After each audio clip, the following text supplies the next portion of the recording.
बिस्मिल्लाहिर्रहमानिर्रहीम। हो जाए 50-50 विद तारिक अजीज। और आज का जो शो है ये जिस पर्सनैलिटी के साथ है उनको आप सब जानते हैं, राहीन फातिमा। मैं ज़्यादा टाइम नहीं लूँगा।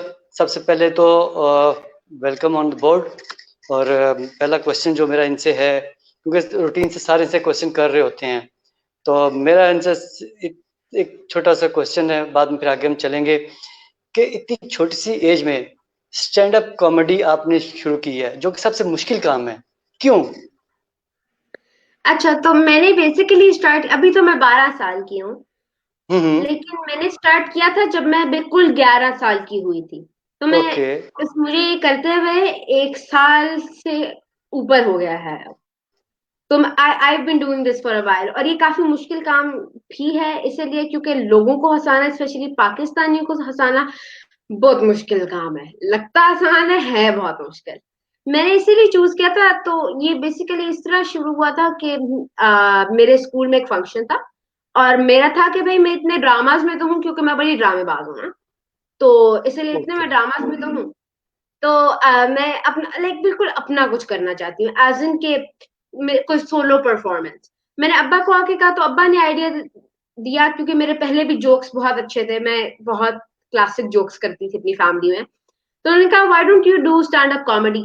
मैंने लिखना शुरू की अम्मा के इनपुट के साथ, अब्बा के इनपुट के साथ, क्योंकि मेरी अभी भी लैंग्वेज उतनी डेवलप नहीं है जितनी आपकी होगी या फिर किसी और ग्रोन अप की होगी। यानी आप राइटर भी हैं? बिल्कुल, इसीलिए वाह। मैंने उनकी इनपुट लेते हुए मैंने अपनी स्टैंड हम्म। अप कॉमेडी क्रिएट की। और फिर मैंने ओपन माइक्स पे परफॉर्म किया। ओपन माइक्स में के साथ मैं शोज पे आ गई, और फिर शोज पे अभी तक है। अभी तो कोरोना ने हमारा हमारा काम तो बिल्कुल ही खराब कर दिया है, क्योंकि हमारी तो गैदरिंग होती है एक कमरे में, कोई 100-200 लोग बैठे होते हैं, परफॉर्मर परफॉर्म कर रहा होता है। तो हमारा काम काफी डाउन है इस वक्त। नहीं, अच्छा, एक चीज़ मुझे और बताएं। थिएटर सबसे मुश्किल काम, लाइव ऑडियंस के सामने बात करना, कैसा लगता है आपको? मुझे मुझे कहते हैं ना, मोहब्बत है थिएटर से। मुझे मुझे लिटरली बहुत अच्छा। तो बेसिकली ये कैसे स्टार्ट हुआ था कि मैं जिस फैमिली से बिलोंग करती हूँ ना, वो कहते हैं ना, एक वो टीवी देखने फिल्मों वाली फैमिली है। कि मेरे दादा like he used to cycle 20, I tell it to everybody कि he used to cycle 25 miles just to watch a film. तो that is how crazy he was about films.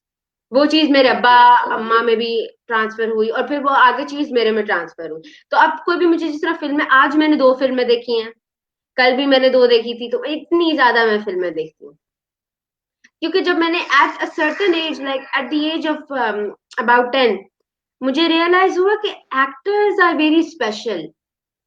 और एक्टर स्पेशल इसीलिए क्योंकि actors के जो पास होती है वो बहुत एक सिग्निफिकेंट वॉइस होती है। मैं लाइव ऑडियंस के सामने खड़े होके इन अ प्ले ऐसी बात कन्वे कर सकती हूँ जो एक सियासतदान पूरी जिंदगी भी लगा दे तो वो नहीं कर सकता। क्योंकि हम प्ले के ओके। थ्रू, डायलॉग्स के थ्रू, राइटर के जो माइंड में चल रहा होता है उस स्क्रिप्ट के थ्रू, हमारा काम एक बहुत मुश्किल काम होता है, दैट्स कन्वेइंग अ मैसेज। मैंने जितना भी वेरी काम गुड। किया अपने थिएटर लाइफ में, वो हम्म। वो ही काम है जो एक अच्छा मैसेज करता हो। मैं कोई फजूल काम नहीं करती, इसलिए क्योंकि आई बिलीव कि जब तक उसमें कोई मैसेज नहीं होता तो कोई फायदा नहीं है उस काम को करने का। अच्छा, मुझे ये बताएं, उस ट्री का क्या हुआ जिससे आप बहुत प्यार करती थी? याद अच्छा, आता है आपको आपको? पता है स्टोरी का?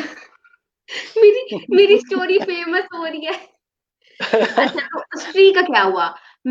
जब मैं मूव की थी Karachi say about what 9 years ago, या एग्जैक्टली 9 इयर्स अगो। तो उसके बाद मेरा कराची इत्तेफाक से कभी जाना ही नहीं हुआ। जाना हुआ तो मेरा प्लेन कैंसिल हो गया। तो बहुत दफा मैंने प्रॉपर प्लान, इतना कि मुझे पता था टुमारो मॉर्निंग आई लीव, तब प्लान कैंसिल हो गया। इतना कैंसिल हुआ प्लान। तो yeah I couldn't go there ever again. लेकिन मेरा था अभी अभी was some time before corona, I was like I had a few friends there, और मेरा वैसे भी कोई काम था उधर। तो I was like no, I should actually go, and I was thinking okay. About going. और वो कोरोना वायरस आ गया। ओके। तो तो डेफिनेटली इसका आई वांट मतलब, to see my tree. I want to see my okay, tree. Okay. School में सबसे अच्छी चीज क्या थी आपकी? मैं भी मतलब स्कूल तो मैं जाती हूँ, लेकिन पुराना बचपन, ज्यादा बचपन चाइल्डहुड, वाला चाइल्डहुड, तो अभी चाइल्डहुड। भी खैर मेरा बचपन है, लेकिन माय अर्ली चाइल्डहुड स्कूल में ये था कि मैं स्कूल की सबसे बातूनी किस्म की बच्ची थी। यानी टीचर्स, यू मीन टू बच्चे। Say, you mean to say you are दादी अम्मा of childrens. True, that's so true. सबसे सच्ची ओके। बात की आपने। हाँ, मुझे पता है, like I like being called दादी, लाइक अच्छी अच्छी बात है। तो हाँ, मैं बहुत इंतहाई बातें करती थी, और मेरा जो सबसे बड़ा स्किल था जो स्कूल में था वो ये था कि मैं अपनी टीचरों को भी बातों में लगाती थी। बातों में इन अ सेंस के टीचर को मैंने जो है ना अपने तरीके से बातों में लगा के बाकी बच्चों की जान बचा ली, पीरियड ओवर हो गया, टीचर चली गई। तो ये काम मैं बहुत अच्छी करती थी। पेरेंट टीचर मीटिंग्स में भी और कोई शिकायत नहीं होती थी, बिकॉज पढ़ाई में मैं नॉट टू ब्रैग, लेकिन मैं अच्छी थी पढ़ाई में। अब मैं बीवी हूँ, लेकिन मेरा वो वाहिद मसला है कि मैं बातें बहुत करती हूँ। मैं बच्चों से अगर बातें टीचर मना करे ना, मैं टीचर से बातें करना शुरू हो जाती हूँ। तो यार ओके। मेरा कोई बहुत ही बातें करने वाला था। अब हम थोड़ा सा सीरियसनेस की तरफ आ जाते हैं। पेरेंट्स में से ज्यादा सपोर्ट कौन करता है आपको? आपने वो सवाल पूछ लिया है जो लिटरली मेरी अम्मा बैठ के भी लाइव देख रही होंगी, शी इज लिटरली थिंकिंग कि ये क्या कहेगी। अच्छा, तो दोनों बहुत सपोर्टिव हैं, एंड आई बिलीव कि दोनों के, अगर अब्बा मैं कहूँ बहुत सपोर्टिव है तो वो भी कर लेता है, तो अम्मा कहूँ तो वो भी कर लेता है। क्योंकि अब्बा मुझे इसलिए सपोर्ट करता है क्योंकि उनको घर में टमाटर लाने की, प्याज लाने की टेंशन नहीं होती है, वो सारे काम मामा संभाल रही होती हैं। अगर वो उनको ओके। टेंशन, सौदा भी लाना है, ये भी करना है, बैटमैन को पैसे देना है, ये सारे करने हैं, तो फिर लिटरली जो मैं आज हूँ मैं वो बिल्कुल नहीं हो सकती। तो दोनों का 50-50% प्यार है, लेकिन थोड़ा सा मैं ज्यादा प्यार बाबा को करती ओके। हूँ। इंस्पिरेशन कौन है आपकी? Who's my inspiration? So my yes. literal inspiration is Sir Amar Jafri, because उनका जो एक मोटो था of life is like learn, earn and then lead. That's like the best motto I ever heard. क्योंकि it's so true, पहले सीखेंगे फिर कमाएंगे, क्योंकि जेब में पैसा नहीं हो तो लीडिंग करना बड़ा मुश्किल काम होता है। पाकिस्तान में भी, बाहर भी, हर जगह होता है ना, जेब में आपके होने चाहिए पैसे। So Rehan, he's my inspiration, and he's always on the go. He's always doing something productive. So yeah, Rehan अल्लाह वाला, वो that's आग क्यों लगाते हैं? वो आग। मुझे समझते हैं थोड़ा टाइम लगा था, वो आग क्यों लगाते हैं। वो इंसान जो है ना, वो इतना कोई उनको अंदर पता नहीं कोई मोहब्बत है पाकिस्तान से, पता नहीं क्या है। लाइक पाकिस्तान अगर कोई इंसान होता ना तो पता नहीं क्या हो, लेकिन पाकिस्तान से उनको इतनी मोहब्बत है।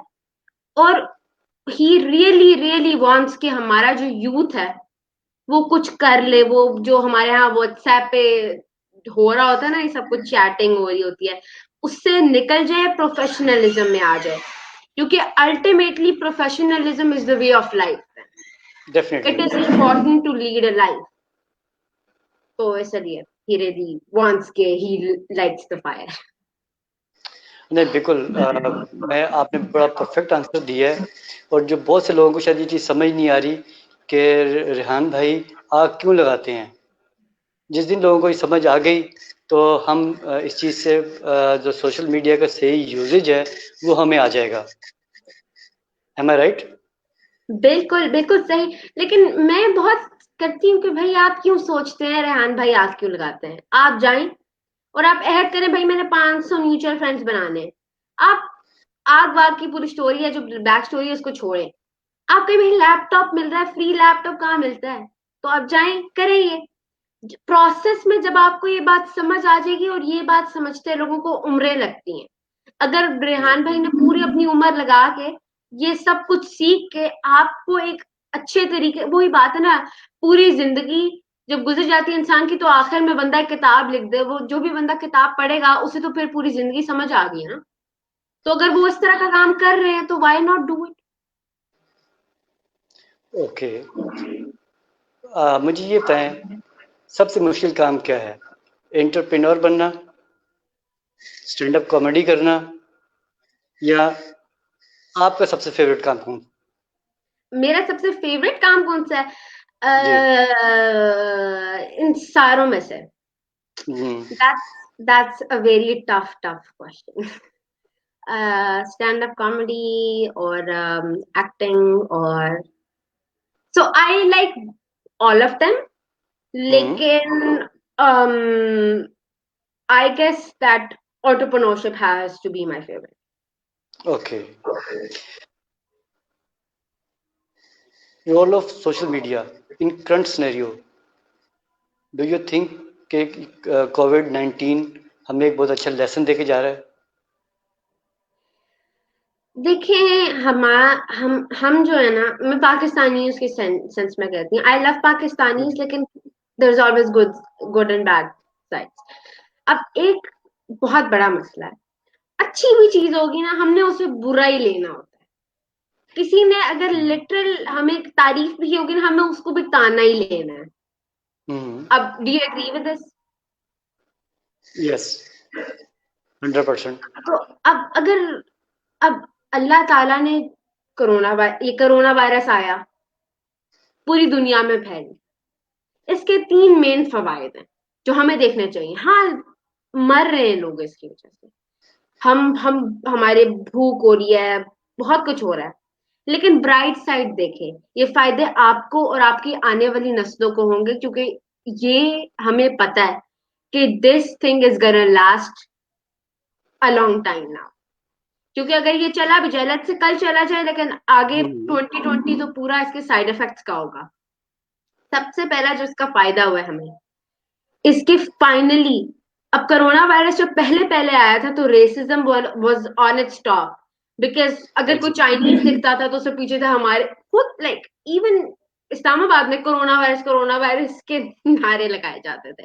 और फिर उसके बाद जब आहिस्ता आहिस्ता इटली में जो है धूम मचा दी उसने, तो जो थोड़ा सा इटालियन इन ओरिजिन लगता था, जो थोड़ा सा इटालियन लगता था, उसे मार्केट्स में लिटरल मारा जाता था, इतना ज्यादा फैल गया। लेकिन फिर ऐसा हुआ कि इतना फैला कि अब तो हम, अब अगर आप भी गुजरे तो मुझे भी लग सकता है इस बंदे को भी हो सकता है, क्योंकि अब सारे, no races, no religions and no country is free from this. Actually we all have been expose to this, क्योंकि एयर में माइक्रो ड्रॉपलेट्स होते हैं, वो हर जगह।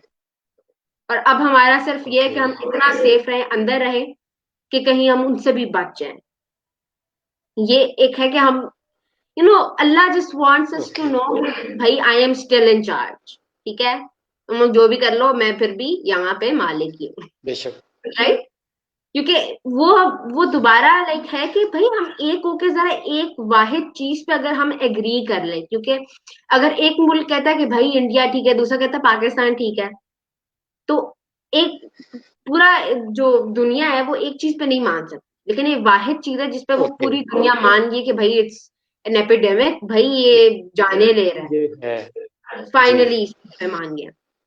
सेकंड, राहीन इसने हमें फातिमा। वो फैमिली जी। टाइम दिया, उसने वो फैमिली टाइम, बिकॉज अब बिफोर दिस कोरोना वायरस मैं अपना प्लान कर रही थी कि I might go somewhere to travel. मेरा अपने प्लान्स चल रहे थे, मेरा तो बहुत बहुत बड़े बड़े प्लान्स चल रहे थे मेरे, इतना कि जब जिस दिन छुट्टी हुई है ना, उसके 3 दिन बाद आई हैड अ थिएटर परफॉर्मेंस। इतना ज्यादा ओके। चीजें प्लान की। मेरी अम्मा वाज बिजी, मेरा भाई वाज बिजी, मेरे अब्बा was busy with office, so everybody was busy basically. हर चीज में do do do go go go, like busy life थी, इतना कि we didn't even have time for ourselves. Families तो फिर दूर की बात हो जाती है।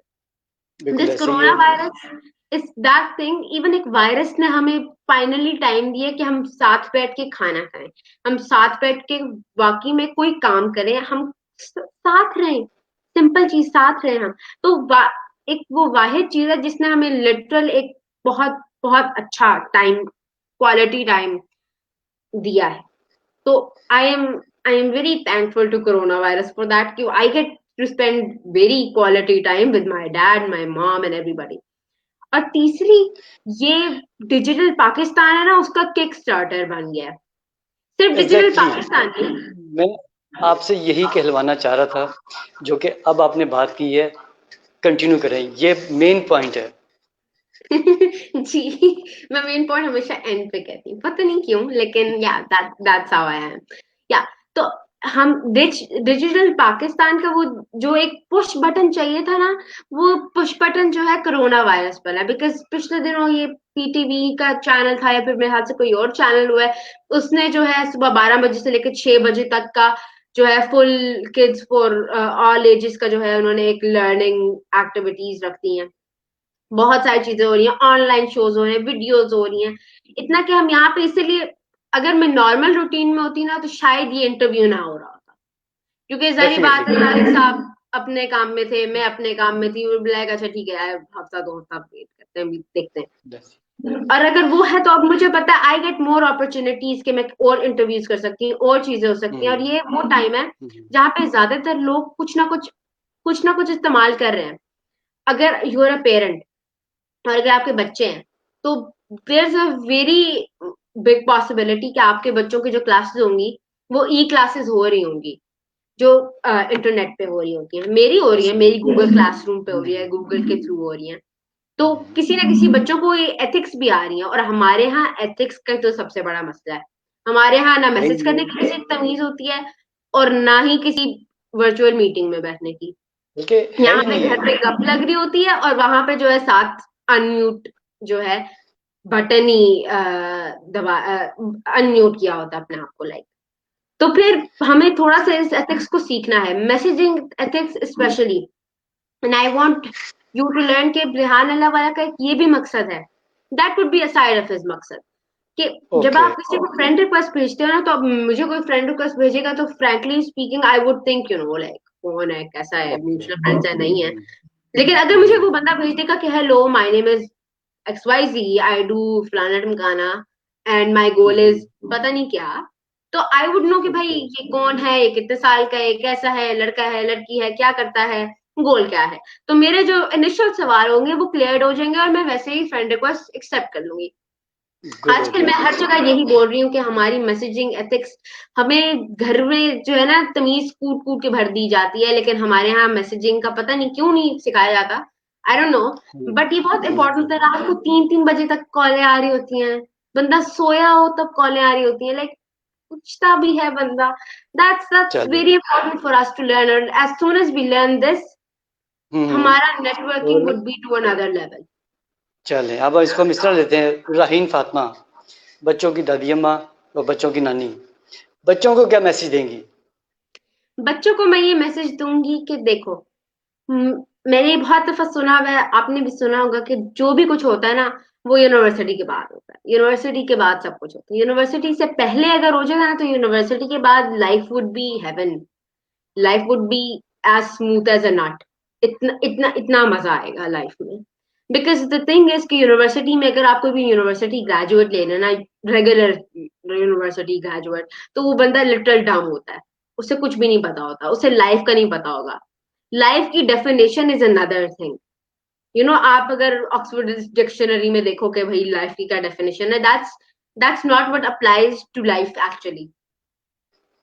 आपको किताबी बातें, लाइक अभी लग रहा होगा हाँ किताबी बातें करिए, पर वो बात नहीं है। हमें जो है सीखना होता है, क्योंकि teachers are actually the bridge to the industry and to the school. They act as a bridge, और वो हमेशा, teachers are meant to be bridges. Is it between the parents or the kids, or the kids or the industry, or the industry and the academia? तो वो जो उस तरह, और आपको ये सीखना पड़ेगा कि अभी अगर आप स्कूल में हो डज नॉट मैटर, आपके ग्रेड्स अच्छे नहीं है, trust me nobody care, it's just you, and some for some cases it's your parents. But you really really need to understand कि अगर अभी आप कुछ कर लोगे ना तो पूरी उम्र बैठ के याशी करना, कसम से, मजाक के अलावा। थोड़ी थोड़ी मेहनत करोगे ना, ओ लेवल्स तक, मैट्रिक तक मेहनत करोगे, या फिर उसके बाद थोड़ी सी मेहनत कर लो। अभी की ओके, जो ये तो हो मेहनत गया। है ना बड़ी गोल्डन मेहनत है, फिर पूरी ऐसे ही जिंदगी है। आराम से बैठ के सफर करना, मजा करना। ये तो हो गया दादी की बातें बच्चों के लिए। अब बड़ों के लिए भी कुछ हो जाए। Best words for my audience. Best words to your audience, the best word to yes. Your audience इसके, ये गोल्डन टाइम हमें दिया है, और ये अल्लाह का दिया हुआ बड़ा खूबसूरत टाइम है। इतना खूबसूरत कि हमें अपनी फैमिली के साथ ये टाइम मिल रहा है, हमें वैसे टाइम मिल रहा है, हमें बिजी लाइफ से टाइम मिल रहा है, और कितने खूबसूरत है आजकल सारा माहौल।